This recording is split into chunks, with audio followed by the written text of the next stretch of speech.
नमस्कार। मैं Ajay Kumar SSC English world में आप सबों का एक बार फिर से स्वागत करता हूं। ठीक है, आज से हम लोग ट्रांसलेशन का क्लास स्टार्ट कर रहे हैं। वैसे तो आप ट्रांसलेशन अच्छे से जानते होंगे, लेकिन फिर भी आप इस क्लास में कुछ नया सीखेंगे। सबसे पहले ये देख लेते हैं कि ट्रांसलेशन क्या होता है, ट्रांसलेशन कैसे बनाया जाता है, मतलब कि ट्रांसलेशन बनाने में किन किन पार्ट्स का, किन किन सामग्रियों का, इंग्रेडिएंट्स का जरूरत पड़ता है, क्या क्या चीज़ मिला के ट्रांसलेशन बनता है, और सबसे जरूरी कि ट्रांसलेशन का महत्व कितना है कॉम्पिटिटिव स्टूडेंट्स के लिए, जनरल स्टूडेंट्स के लिए, या फिर कोई स्पोकन इंग्लिश स्टूडेंट्स के लिए ट्रांसलेशन कितना जरूरी है। आज हम इन सब चीज़ों का चर्चा करने वाले हैं।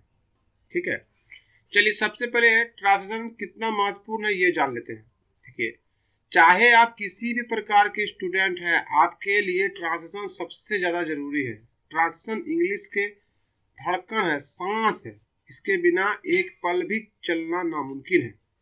कुछ लोग ऐसा मानते हैं कि कंपटीशन में ट्रांसलेशन की जरूरत नहीं है, और कई कॉम्पिटिटिव इंस्टीट्यूट में तो ट्रांसलेशन बताया ही नहीं जाता है।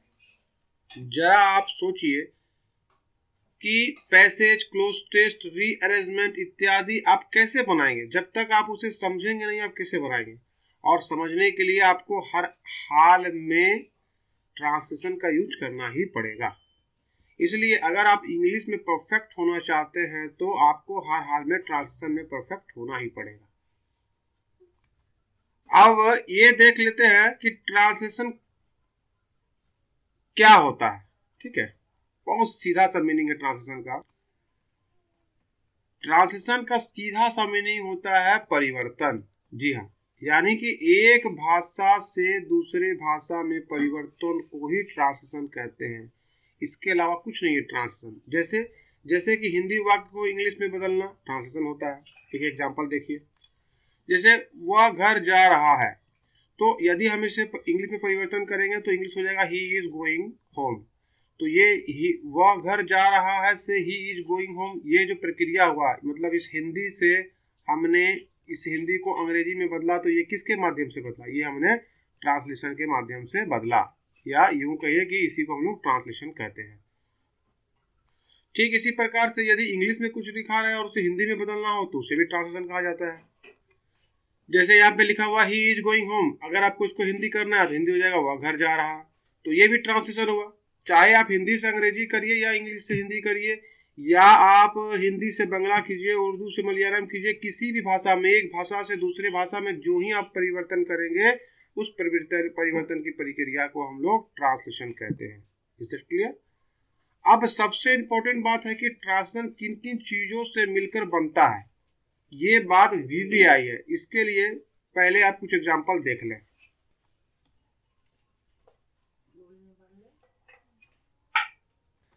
जैसे ही इज गोइंग होम, तो ये अंग्रेजी है, तो इसे हमने हिंदी में ट्रांसलेट कर दिया, वह घर जा रहा है, तो ये भी हो गया ट्रांसलेशन। मतलब एक भाषा को दूसरे भाषा में परिवर्तन करने को हम लोग ट्रांसलेशन कहते हैं। फिर चाहे आप उसे हिंदी से बंगला करिए, उर्दू से मलयालम करिए, कन्नड़ से तमिल करिए, किसी को एक भाषा को दूसरी भाषा में परिवर्तन करिएगा, तो वो परिवर्तन की प्रक्रिया जो माध्यम से पूरी होती है उसे हम लोग ट्रांसलेशन कहते हैं। अब सबसे इंपॉर्टेंट बात कि ट्रांसलेशन किन किन चीजों से मिलकर बनता है, ये बात वीवीआई है। इसके लिए पहले आप कुछ एग्जांपल्स को देख लें। जैसे हमने यहाँ पे एग्जांपल लिखा है, वह घर जा रहा है, इसका हमने दो इंग्लिश किया है, ही इज गोइंग होम, और दूसरा लिखा है ही आर गोइंग होम। ठीक है, तो देखिए यहाँ पे क्या होगा, तो आप तो बड़े इजी बोल देंगे कि ही इज गोइंग होम, ऊपर वाला सही है और नीचे वाला गलत है। मगर अगर मैं आपसे पूछूं कि आर क्यों नहीं होगा, तो आप क्या जवाब देंगे? आप कहेंगे बड़ा सिंपल सा जवाब है कि ही सिंगुलर होता है, और सिंगुलर के साथ जो होता है वहाँ इज का प्रयोग होता है, आर का नहीं प्रयोग होता है। तो ये चीज बताने वाला कौन है कि सिंगुलर कहाँ पे लगेगा, कहाँ पे प्लूरल लगेगा, तो ये सारी चीजों की जानकारी आपको ग्रामर में मिलती है। यानी कि आप जब भी कोई सेंटेंस को ट्रांसलेशन बनाएंगे, कोई वाक्य को ट्रांसलेट करेंगे, तो आपको ग्रामर जानना ही पड़ेगा। बगैर ग्रामर जाने आप ट्रांसलेशन को सही सही नहीं बना पाएंगे। ट्रांसलेशन बनाने के लिए सबसे पहले ग्रामर की जरूरत होती है। बगैर ग्रामर के आप ट्रांसलेशन बना ही नहीं सकते। इसलिए आप सबसे पहले अपना ग्रामर मजबूत करें, और इसीलिए मैंने आपको सबसे पहले ग्रामर के 60 से भी अधिक क्लासेस दिया है। आप उन्हें पहले जरूर से जाके देख लें। अब ट्रांसलेशन बनाने के लिए दूसरी कड़ी को जानते हैं।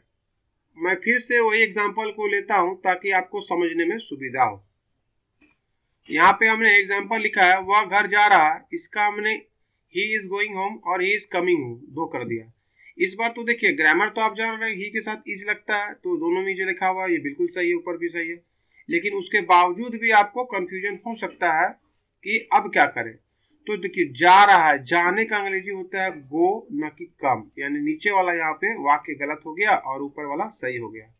तो इससे क्या साबित होता है कि सिर्फ ग्रामर जान लेने से भी आप ट्रांसलेशन नहीं बना सकते, क्योंकि दोनों में यहाँ इज लिखा हुआ है। आपको ग्रामर के साथ साथ वर्ड भी जानना पड़ेगा, वर्ड भी जानना पड़ेगा, तभी आप ट्रांसलेशन बना सकते हैं। तो ट्रांसलेशन की बनाने की दूसरे कड़ी क्या है कि ग्रामर के साथ साथ हमें वर्ड भी जानना है।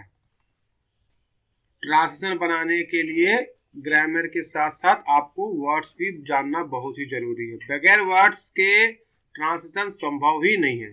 ठीक है, अब ट्रांसलेशन बनाने के तीसरे और अंतिम कड़ी को जान लेते हैं। इसे बताने के पहले मेरा आपसे रिक्वेस्ट है कि अगर आपको वीडियो अच्छा लग रहा हो तो इसे आप लाइक जरूर करें और अपने दोस्तों के बीच में अधिक से अधिक चैनल को शेयर करें, और अभी तक आपने का चैनल सब्सक्राइब नहीं किया है तो सब्सक्राइब भी जरूर से कर लें।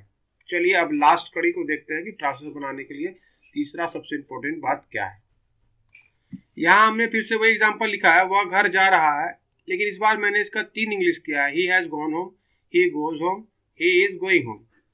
अगर आप ग्रामेटिकल दृष्टि से देखेंगे तो तीनों का तीनों सही है, क्योंकि ही के साथ हैज लगता है, ही के साथ V5 लगता है और ही के साथ यहाँ पे इज लगता है। ठीक है, तो तीनों सही है। अच्छा, जाने का यानी कि ग्रामर तीनों का सही है, फिर भी हमें कंफ्यूजन है। उसके बाद देखते हैं वर्ड, जाने का अंग्रेजी गो, गॉन, गोज, गोइंग तीनों होता है, तो वर्ड भी सही है। यानी हमारे पास यहाँ पे क्या है, ग्रामर भी है और वर्ड भी है, उसके बाद भी कंफ्यूजन बना हुआ है ट्रांसलेशन बनाने में। तो वो तीसरा चीज क्या है, वो तीसरा चीज है स्ट्रक्चर। आपको ग्रामर और वर्ड्स के अलावा स्ट्रक्चर भी जानना पड़ेगा, तभी आप अच्छे तरीके से ट्रांसलेशन को बना सकते हैं। ट्रांसलेशन बनाने के लिए ग्रामर और वर्ड्स के साथ साथ स्ट्रक्चर भी जानना बहुत ही जरूरी है। यहाँ पर ही इज गोइंग होम सही है। क्यों सही है, क्योंकि रहा है, रही है जिस वाक्य के अंत में रहता है तो वहां पे हम लोग EJMR प्लस V4 वाला स्ट्रक्चर का यूज करते हैं। ये सब तो आपने पहले पढ़ा होगा। ऐसे सैकड़ों स्ट्रक्चर्स आप आगे आने वाले क्लासेस में देखने वाले हैं। अतः हम कह सकते हैं कि यदि आप ट्रांसलेशन में परफेक्ट होना चाहते हैं तो आपको ग्रामर, वर्ड्स और स्ट्रक्चर इन तीनों में परफेक्ट होना ही होगा। सिर्फ तभी आप ट्रांसलेशन में परफेक्ट हो सकते हैं, अन्यथा नहीं। यहाँ पे आप मैंने इसे शॉर्ट्स में लिख दिया, देखिए ग्रामर, वर्ड और structure equal to translation. Clear है, यानी आपको एक अच्छा ट्रांसलेशन बनाने वाला बनना है तो आपको ग्रामर में परफेक्ट होना होगा, वर्ड में परफेक्ट होना होगा, स्ट्रक्चर में परफेक्ट होना होगा। ग्रामर मैंने आपको पहले बता दिया है, वर्ड्स का कोई अंत नहीं है, ये चलता रहेगा, चलता ही रहेगा। और स्ट्रक्चर अब हम लोग इस ट्रांसलेशन वाले सेशन में शुरू करने वाले हैं। केवल कॉमन एरर इनमें काफ़ी नहीं है, क्योंकि कॉमन एरर के अलावा जितना भी चैप्टर्स होता है कंपैरेटिव इंग्लिश में, उन्हें बनाने के लिए आपको ट्रांसलेशन की जरूरत पड़ेगी ही पड़ेगी। याद रखिए, जब इंग्लिश हिंदी बन जाता है तो ये आपका हो जाता है। इसके आप बहुत सारे एग्जांपल्स आगे देखेंगे। आज के लिए इतना ही, और ये वीडियो देखने के लिए आप सबों का बहुत बहुत धन्यवाद।